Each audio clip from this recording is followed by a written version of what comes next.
Bonjour à toutes et à tous, on se retrouve pour une nouvelle vidéo où je vais aborder le quatrième chapitre du livre Leçon de vie qui est la leçon du deuil. Un étudiant en psychologie qui préparait son doctorat était profondément perturbé à l'idée de perdre son grand-père gravement malade. Car cet homme s'était beaucoup occupé de lui, il lui fallait décider de prendre ou non un congé sabbatique pour passer davantage de temps auprès de son grand-père. Et cela le tourmentait profondément. D'un autre côté, il avait aussi fortement envie de terminer son année universitaire, car cette dernière était capitale pour sa formation. Ce que j'apprends en ce moment à l'université m'aide vraiment à grandir. Je lui ai répondu, si vous voulez réellement apprendre et grandir, l'école de la vie vous propose un cours intitulé Le deuil.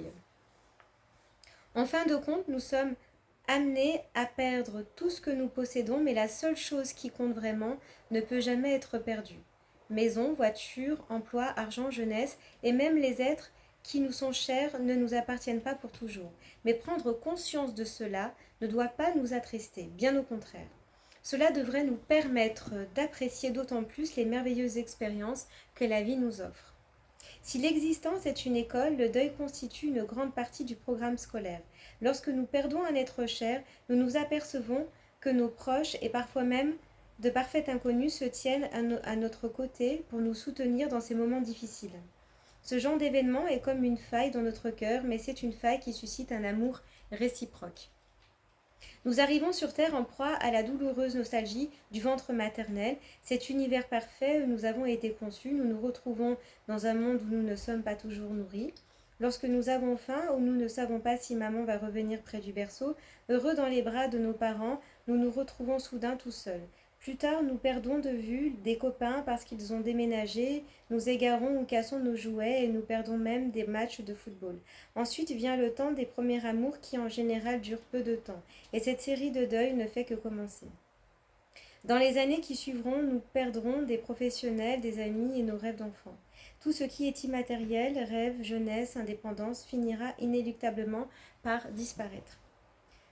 Tous nos biens ne sont pas réellement nôtres, nous ont-ils jamais vraiment appartenu? Notre condition ici-bas est éphémère, tout comme la moindre de nos possessions. Tout est provisoire. Il est impossible de trouver une quelconque permanence et l'on finit par se rendre compte qu'aucune possession ne peut procurer de sentiment de sécurité. De même, il est vain de lutter contre le sentiment de perte. Cette vision de l'existence nous déplaît, nous aimons penser que nous sommes immortels, tout comme les biens matériels, et nous ne voulons en aucun cas regarder en face la perte absolue, la mort elle-même. Il est stupéfiant de voir les faux semblants auxquels ont recours les familles des mourants. Elles ne veulent pas évoquer leurs tourments et encore moins en parler aux malades. Le personnel de l'hôpital ne veut rien dire non plus aux patients. Comme il est naïf de croire que ceux-ci puissent être inconscients de leur état et qu'on puisse les aider en leur dissimulant la vérité. Les patients en phase terminale se tournent souvent vers les membres de leur famille pour leur dire « N'essayez pas de me cacher la vérité, ne réalisez-vous pas que chaque créature vivante me rappelle que je suis en train de mourir ?» Les mourants ont conscience de la valeur de ce qu'ils ont perdu, de ce qu'ils vont perdre. Ce sont les personnes en bonne santé qui se bercent d'illusions. J'ai éprouvé pour la première fois l'angoisse d'une fin possible la nuit où j'ai été réveillée par de terribles douleurs abdominales. J'ai tout de suite compris que c'était grave. Cette crise n'avait rien à voir avec un banal mal d'estomac. Je suis allée voir mon médecin qui m'a prescrit un antiacide et m'a suggéré de me faire suivre. 3 jours plus tard, c'était un jeudi, la douleur a empiré. Aussi mon médecin décida-t-il d'examiner cela de plus près. Il me fit admettre à l'hôpital pour une série d'examens, en particulier celui du transit gastro-duodénal, pour vérifier si tout allait bien de ce côté-là. Dans la salle de réveil, le médecin m'annonça qu'il avait découvert une tumeur qui obstruait partiellement le côlon. « Est-ce que je vais être opérée ?» lui demandai-je en proie à une vive inquiétude. J'ai fait une biopsie que j'ai envoyée au laboratoire. Nous saurons lundi à quoi nous en tenir. Est-ce que je vais être opérée lui demandai-je en proie à une vive inquiétude. J'ai fait une biopsie que j'ai envoyée au laboratoire. Nous saurons lundi à quoi nous en tenir. Je savais que cette tumeur pouvait tout aussi bien être bénigne que maligne, mais je ne pouvais m'empêcher de penser avec anxiété à mon père mort d'un cancer du côlon. Durant ces 4 jours atroces où j'ai attendu les résultats de l'examen, j'ai pleuré la perte de ce sentiment d'invulnérabilité, propre à la jeunesse, la perte de ma santé et peut-être celle de ma vie. La tumeur s'est révélée bénigne, mais le sentiment de perte éprouvé durant ces quelques jours avait été très profond. La plupart d'entre nous refusent le sentiment de perte durant leur vie car ils ne comprennent pas que celui-ci en fait intrinsèquement partie. La vie ne peut être changée et nous ne pouvons grandir sans éprouver ce sentiment. Un vieux proverbe juif dit ceci: et tu danses à de nombreux mariages, tu pleureras à de nombreux enterrements. Cela signifie que si vous assistez à beaucoup de commencements, vous verrez aussi de nombreux dénouements. Plus vous aurez d'amis, plus vous connaîtrez de deuil. Si vous éprouvez fortement le sentiment de perte, c'est simplement parce que vous avez été vraiment comblé par la vie. Les deuils qui nous frappent peuvent être petits ou grands, depuis la perte d'un carnet d'adresse jusqu'à la disparition d'un parent. Les deuils peuvent être définitifs, comme la mort, ou temporaires, comme lorsque vos enfants vous manquent en voyage d'affaires. La confrontation au sentiment de perte, sérieux ou futile, permanent ou temporaire, se décline en 5 phases psychologiques différentes. Imaginez que votre enfant soit né aveugle, vous pourriez réagir ainsi. Le refus. Le docteur dit qu'il ne peut pas suivre les objets avec ses yeux. Ce n'est pas possible qu'on lui laisse le temps, il en sera capable quand il sera plus âgé. La colère. Les médecins auraient dû découvrir cela plus tôt, pourquoi Dieu nous accable-t-il ainsi? Le marchandage. Je pourrais gérer la situation si le petit était capable de suivre sa scolarité et si plus tard il était en mesure de se prendre en charge lui-même. La dépression, c'est terrible, il va être handicapé toute sa vie. L'acceptation, nous affronterons les problèmes comme ils se présentent et notre enfant peut très bien avoir une vie enrichissante pleine d'amour. À un niveau beaucoup plus futile, imaginez que vous ayez perdu vos lentilles de contact. Vous pourriez réagir de la manière suivante. Le refus. Je n'arrive pas à croire que je les ai perdues. La colère. Bon sang, j'aurais dû faire plus attention. Le marchandage. Si je les trouve, à l'avenir, je fais beaucoup plus attention. La dépression. Je suis tellement triste d'avoir perdu mes lunettes, maintenant je vais être obligée d'en acheter de nouvelles. L'acceptation. Bon, après tout, il fallait bien que je les perde un jour ou l'autre. Demain, j'irai en commander une nouvelle paire. Tout le monde ne passe pas ces 5 étapes à chaque accident de la vie. Et les réactions ne suivent pas toujours le même ordre. Certains stades pouvant même être vécus à plusieurs reprises. Quoi qu'il en soit, nous devons faire face, durant notre existence, à toutes sortes de deuils qui nous forcent à réagir. Plus on a l'expérience du détachement, mieux on est armé pour affronter la vie. Les réactions émotionnelles face à un deuil sont exactement comme elles auraient dû être. Nous sommes très mal placés pour dire à quelqu'un « ta période de refus dure trop longtemps, il est temps que tu passes à la colère » ou autre réflexion de ce genre, car nous ignorons tout du processus de guérison de cette personne. Le deuil est ce qu'il est. Il suscite en nous des sentiments de vide, d'impuissance, de paralysie, d'inutilité, de colère, de tristesse et de peur. Nous perdons le sommeil ou bien nous dormons tout le temps. Nous n'avons plus d'appétit ou bien nous mangeons comme 4. Nous pouvons aller d'un extrême à l'autre ou passer par n'importe quel état intermédiaire. La voie que nous choisissons, quelle qu'elle soit, fait partie du processus de guérison. La seule certitude concernant le deuil est que le temps guérit tout. Malheureusement, le processus de guérison n'est pas toujours linéaire. Il ne suit pas la courbe ascendante d'un graphique. Il ne faut pas s'attendre à ce qu'il soit rapide et paisible. Ce processus ressemble davantage à des montagnes russes. On passe par du mieux-être au désespoir le plus profond. On croit regresser alors qu'en réalité on a franchi une étape importante et ainsi de suite. C'est cela le processus de guérison. Vous ne retrouverez sans doute pas ce que vous avez perdu, mais vous retrouverez la sérénité. Tôt ou tard, vous réaliserez que celui ou ce que vous pleuriez est différent de ce que vous imaginiez, et vous verrez qu'ils sont toujours présents, mais d'une autre manière. Nous aspirons à la plénitude, nous espérons pouvoir garder les gens et les choses tels qu'ils sont, mais nous savons que c'est impossible.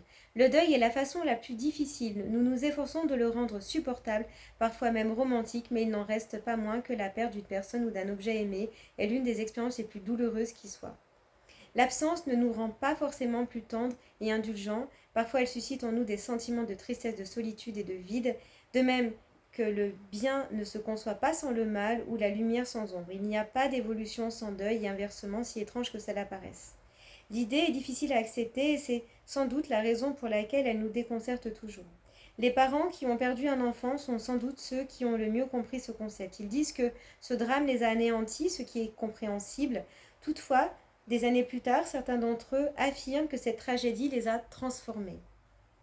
Bien sûr, ils auraient préféré que celle-ci n'ait pas eu lieu, mais ils se rendent compte que ce deuil les a aidés d'une manière tout à fait inattendue, qu'il vaut mieux avoir aimé et perdu un être cher plutôt que de ne pas avoir aimé du tout.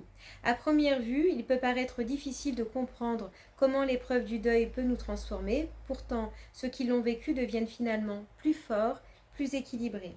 À la cinquantaine, même si l'on a perdu quelques cheveux, on comprend pourtant que l'être intérieur est aussi important que l'apparence. La retraite s'accompagne souvent d'une baisse des revenus, mais aussi d'une liberté accrue. Quand vient la vieillesse, on perd un peu de son indépendance, mais l'on reçoit aussi un peu de l'amour que l'on avait donné aux autres. Parfois, la perte d'un bien matériel permet, après la période de deuil, de se sentir libéré. On réalise que ces biens est comme des boulets qui entravaient son évolution. La fin d'une relation permet parfois de découvrir qui l'on est vraiment, en dehors du rapport à l'autre. La perte d'un objet ou d'un savoir-faire permet de mesurer la valeur de ce que l'on possède encore. La disparition d'un être aimé, la perspective de sa propre mort, la perte de sa maison ou de son emploi sont autant de causes de deuil. Dans ces circonstances, on s'aperçoit que les petites choses de la vie peuvent prendre une importance démesurée. Aujourd'hui, je suis certes clouée au lit, mais j'éprouve un sentiment de reconnaissance en réalisant que ma situation aurait pu être bien pire. En effet, je jouis toujours de certaines facultés que la plupart d'entre nous considèrent comme naturelles. Grâce à mon fauteuil hygiénique, je peux au moins faire pipi toute seule. Pour moi, c'eût été une perte énorme que d'être dans l'incapacité d'aller aux toilettes ou de prendre un bain toute seule. Voilà, je suis tout simplement reconnaissante de pouvoir encore faire ces choses moi-même. La mort d'un être cher est certainement une expérience accablante. Toutefois, il est intéressant de noter que la plupart des gens divorcés trouvent la séparation encore plus douloureuse que le décès d'un proche. L'impossibilité de vivre avec l'être aimé, alors qu'il poursuit son existence, peut entraîner beaucoup de souffrance que cette séparation permanente qu'est la mort. Au moins, les morts restent toujours présents dans notre cœur ou dans nos souvenirs. Les malades en fin de vie ont beaucoup à nous apprendre, en particulier ceux qui, après avoir été déclarés cliniquement morts, ont pu confier leurs propres impressions. La plupart d'entre eux prétendent qu'ils ne craignent plus la mort après cette expérience et que celle-ci n'est que la perte du corps physique, un peu comme si l'on se débarrassait d'un vieux costume dont on n'a plus besoin. Ils se souviennent d'avoir éprouvé un profond sentiment de plénitude dans la mort, la sensation d'être reliés à tout être et à toute chose, et de n'avoir pas éprouvé de sentiment de perte. Enfin, ils affirment n'avoir jamais été seuls, car un être spirituel se trouvait avec eux. Un homme d'une trentaine d'années me dit que sa femme l'avait quitté alors que rien ne le laissait prévoir. Complètement abattu, il évoqua l'angoisse qui le tenaillait, puis leva les yeux et me demanda : « Alors, c'est ça le tourment du manque ? J'ai beaucoup d'amis qui ont perdu un être aimé à la suite d'un divorce, d'une séparation ou d'un décès. Ils étaient tristes et m'ont confié à quel point ils souffraient, mais je ne me rendais pas compte de ce qu'ils ressentaient. Maintenant que je le sais, j'aimerais retrouver ces gens pour leur dire : je suis désolée, je n'avais aucune idée de ce que vous éprouviez. J'ai mûri et je suis beaucoup plus sensible à la souffrance des autres. À l'avenir, lorsqu'un ami sera confronté à un deuil, je me comporterai tout à fait différemment et grâce à mon expérience, je pourrai lui en venir en aide. » C'est l'une des raisons d'être du deuil. Il établit des liens puissants entre les êtres, il permet de mieux nous comprendre les uns les autres, il nous unit d'une manière telle qu'aucun autre enseignement de la vie ne pourrait le faire. Cette expérience nous approche et nous pousse à prendre soin les uns des autres d'une manière totalement nouvelle. L'incertitude quant au sort qui nous est réservé est aussi difficile à accepter que le deuil. Ainsi, les patients disent souvent : si seulement je savais si mon état va s'améliorer ou si je vais mourir. Ou bien, l'attente des résultats des examens est un véritable cauchemar. Un couple en difficulté se plaignait de ce que leur séparation était en train de les détruire. Si au moins nous pouvions nous décider, reprendre notre relation ou y mettre un terme une fois pour toutes. La vie nous plonge parfois dans les limbes de l'incertitude à propos d'un deuil possible. Nous attendons des heures durant pour savoir si l'opération s'est bien passée, plusieurs jours pour connaître les résultats d'examens médicaux et un temps indéterminé pendant l'évolution de la maladie d'un proche. La disparition d'un enfant plonge les familles dans une terrible incertitude pendant des heures, des jours, des semaines ou plus.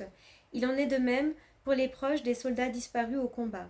Des décennies plus tard, beaucoup d'entre eux sont toujours dans le même état d'angoisse. Ils ne trouveront pas la paix tant qu'ils ignoreront le sort de leurs proches. Mais cette nouvelle, bonne ou mauvaise, peut très bien ne jamais leur parvenir. La nation américaine a éprouvé les affres de l'angoisse lorsque l'avion de John Kennedy Jr. disparut pendant plusieurs jours si les autorités locales et fédérales mirent tout en œuvre pour découvrir ce qui s'était passé. C'est aussi parce que cette incertitude était intolérable. Vivre dans l'incertitude d'un possible deuil est en soi un deuil. Quelle que soit l'issue, cela reste un deuil qu'il faut gérer. Je me souviens parfaitement de mon père, son visage intelligent, l'étincelle qui brillait son regard, son sourire chaleureux et la montre en or qui semblait faire partie de son poignet. J'ai toujours vu papa avec cette montre et il savait que je l'adorais. Il y a des années de cela, je m'étais assis au chevet de mon père mourant, les larmes aux yeux, je le regardais. Je ne sais pas comment te dire au revoir, lui déclarai-je. Moi non plus, mais je sais qu'il faut que je te dise au revoir, mais qu'à tout ce que j'ai aimé, ainsi qu'à tout ce que j'ai aimé durant ma vie, depuis ton visage jusqu'à ma maison. La nuit dernière, j'ai même dit au revoir aux étoiles à travers la fenêtre. Tiens, prends ma montre, ajouta-t-il, désignant son poignet. Non, papa, tu l'as toujours portée. Peut-être, mais il est temps de lui faire mes adieux et c'est à toi de la porter maintenant. J'ai retiré doucement la montre de son poignet et l'ai fixée au mien. Alors que je la contemplais, mon père m'affirma « Un jour, toi aussi, tu devras lui dire au revoir. » Ces mots sont restés gravés dans ma mémoire. Cette montre demeure pour moi un rappel tendre et triste à la fois de la précarité des choses et de la vie. Je m'en sépare rarement. Il y a un mois environ, après une journée trépidante, je suis allée à la salle de gym avec un ami, puis j'ai pris une douche. Je suis rentrée à la maison, j'ai travaillé un peu au jardin, j'ai repris une douche et me suis habillée pour passer la soirée en ville. Au moment d'aller me coucher ce soir-là, je me suis aperçue que ma montre avait disparu. Je l'ai cherchée un peu partout pendant plusieurs jours. J'avais deux préoccupations en tête. D'une part, la perte de cette montre qui était si fortement liée à l'image paternelle et à mon enfance de l'autre, la leçon sur le deuil que mon père m'avait enseignée. Je savais qu'un jour, je perdrais cette montre. En raison de ma propre mort ou d'autres circonstances. Il m'a fallu réfléchir en profondeur sur l'impermanence des choses, sur le fait que rien ne nous est donné pour toujours. Le temps passant, ce concept m'est devenu familier et j'ai fini par accepter cette perte. Au lieu de me focaliser sur elle, j'ai trouvé d'autres moyens de maintenir un lien avec mon père et avec mon enfance. J'avais définitivement intégré le message de mon père. Moi aussi, il me faudrait un jour dire au revoir à toute chose. 3 mois plus tard, j'ai renversé un verre d'eau sur ma table de nuit. En me penchant pour la nettoyer, j'ai retrouvé ma montre. Elle était tombée sous le lit.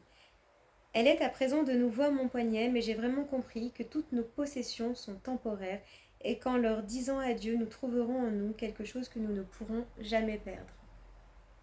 Si nous sommes tant attachés à nos objets, ce n'est pas en raison de leur nature, mais de ce qu'ils représentent pour nous, qui nous est acquis pour toujours.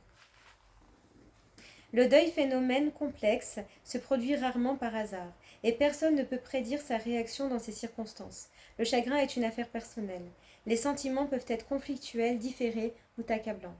Le deuil, même éventuel, affecte de nombreuses personnes, la famille, les amis, les collègues et l'équipe médicale qui prend soin du patient. Tout le monde souffre, y compris les animaux de compagnie. Tous éprouvent un sentiment de perte qui peut soit séparer, soit unir. Lors d'un séminaire, une femme nous confia à quel point elle souffrait de son divorce. Il est intéressant de remarquer que ces problèmes avaient commencé alors que son mari luttait contre un cancer.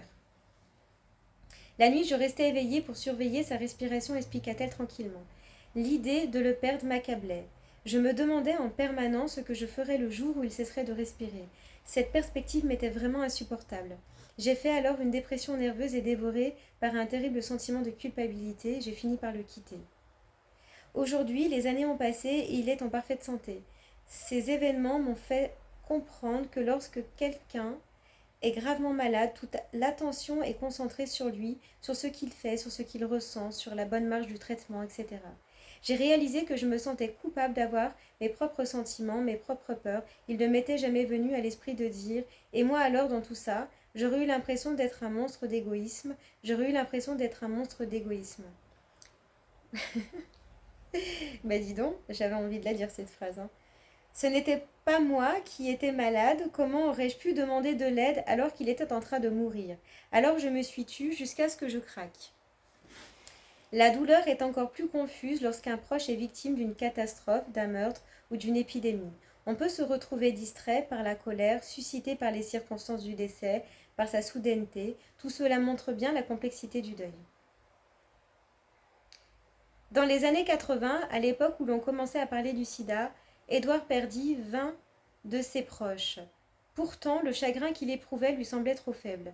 J'aimais beaucoup mes amis. Comment se fait-il que je sois aussi peu affectée par leur mort?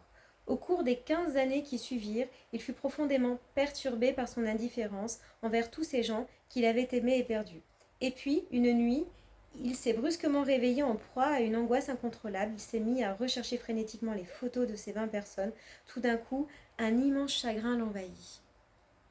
Il était à présent suffisamment fort pour commencer à faire son deuil, pour prendre conscience de tous ces sentiments qui avaient été mis de côté jusqu'à ce qu'il soit capable de les affronter. Chacun vit son deuil à sa manière et à son rythme. La phase du refus est une merveilleuse faveur qui nous est accordée. Nous éprouvons notre chagrin en temps voulu, il n'attend que le moment opportun pour se révéler. Ce phénomène concerne particulièrement les enfants ou les adolescents qui ont perdu un parent. Souvent, ils ne ressentent la tristesse que lorsqu'ils sont capables de l'assumer à l'âge adulte. On ne peut échapper à son passé. La manifestation du chagrin est souvent en suspens, jusqu'à ce que nous soyons prêts à l'accepter. Parfois, un nouveau deuil ravive le souvenir d'une perte plus ancienne. Comme beaucoup d'autres jeunes femmes mariées à des soldats au cours des années 40, Maureen fut anéantie lorsqu'elle reçut un télégramme du ministère de la Guerre lui annonçant le décès de son mari. Roland et elle s'étaient connus à l'université et s'étaient unis précipitamment avant son appel sous les drapeaux, quelques semaines avant le bombardement de Pearl Harbor. Quelques mois plus tard, après avoir achevé sa formation de pilote de combat, il embarquait vers le théâtre des opérations.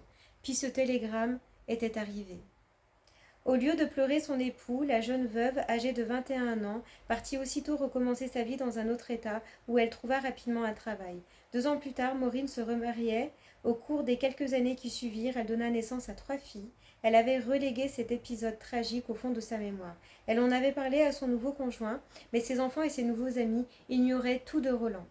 Elle n'avait conservé aucune photo de lui et avait rompu tout contact avec la famille et les anciens amis de son mari. 50 années plus tard, passèrent. Son second époux tomba malade et mourut, et c'est alors seulement que le chagrin causé par le premier deuil refit surface et se confondit avec la douleur causée par le second. Pour surmonter sa peine, elle réalisa 2 photomontages qu'elle accrocha sur le mur du séjour. L'un concernait son premier amour, l'autre son second. Ce travail lui permit finalement de démêler les sentiments confus que ces 2 morts avaient suscités en elle. La perte d'un être aimé suscite souvent des émotions contradictoires, surtout en ce qui concerne un parent pour lequel on éprouvait des sentiments mitigés. Il est en effet très difficile d'éprouver du chagrin pour quelqu'un que l'on n'aimait pas vraiment.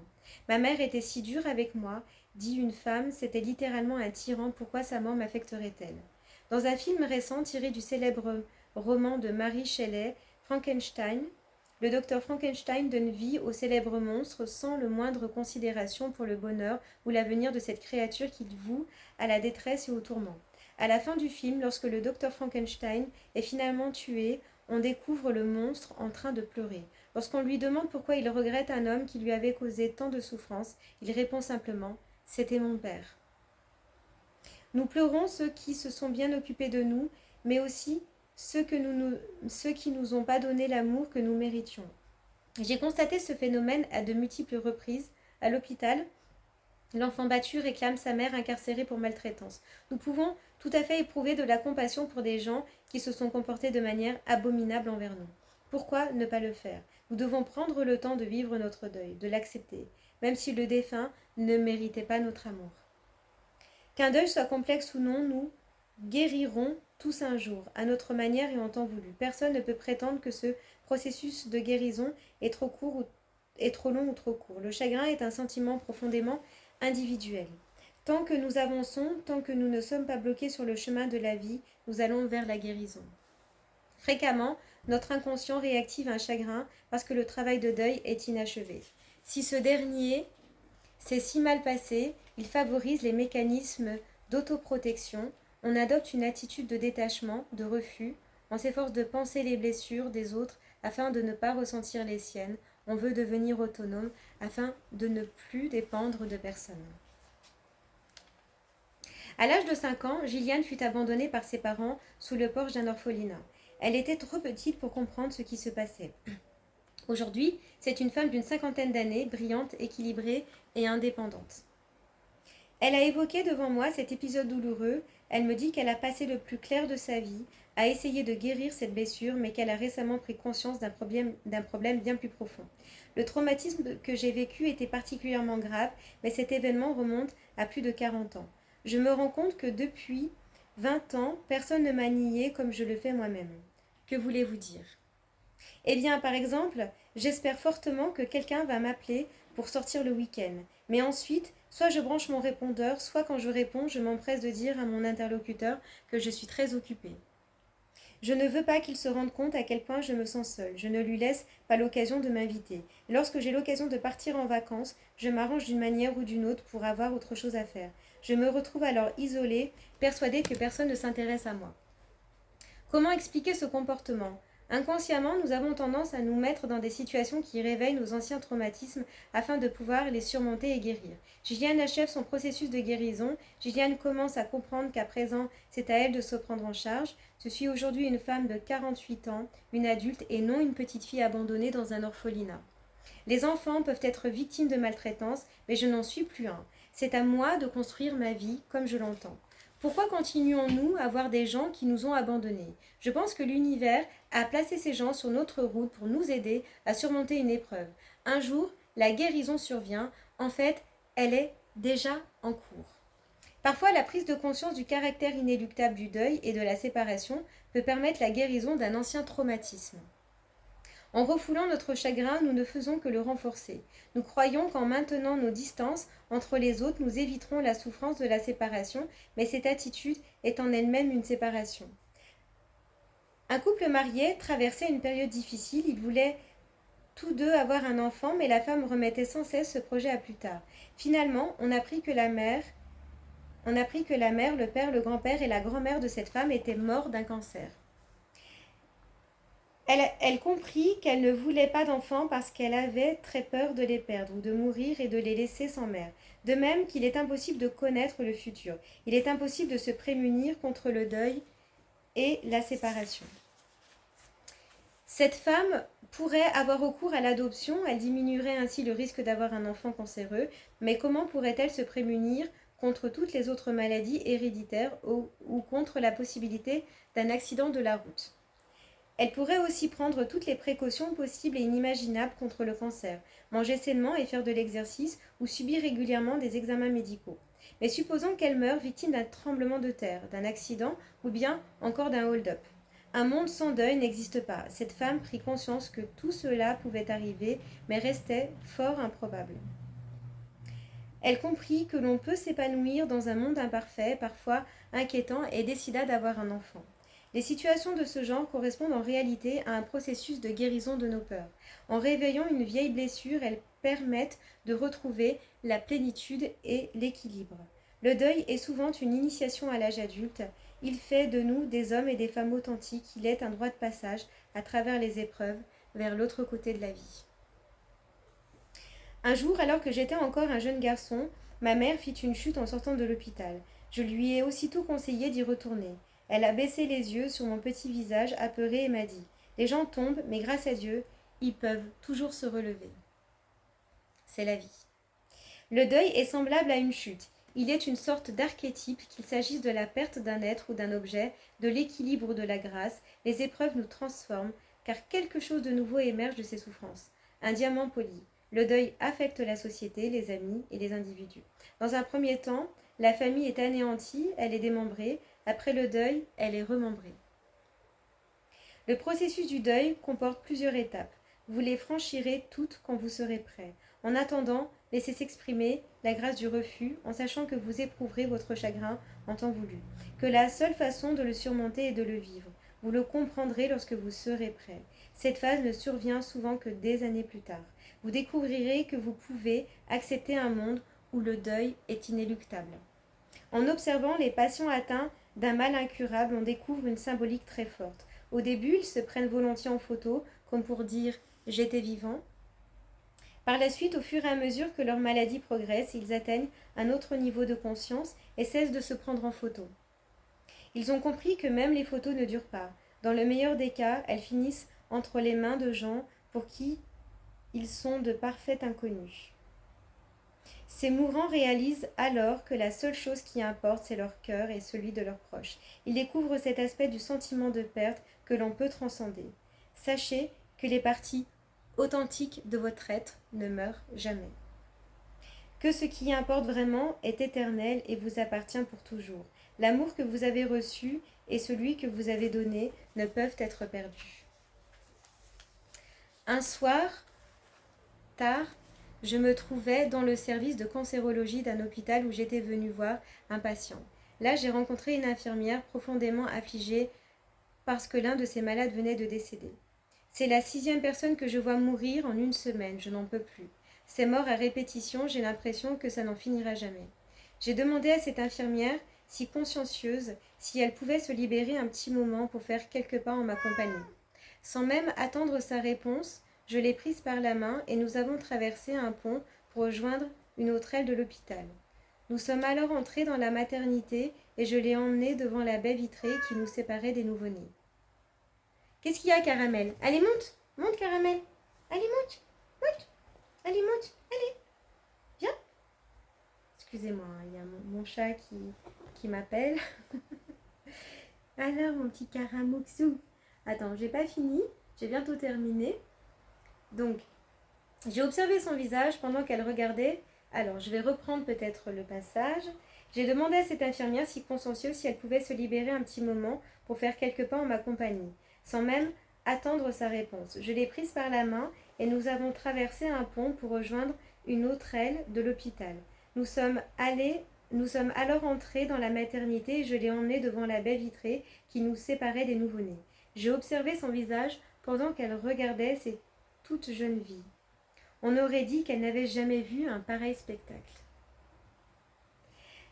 Avec le métier que vous faites, lui dis-je, il serait bon que vous veniez souvent ici pour vous rappeler que la vie n'est pas faite que de deuil. Mais lorsqu'on a une conscience très aiguë de la réalité de la mort, on sait que la vie continue.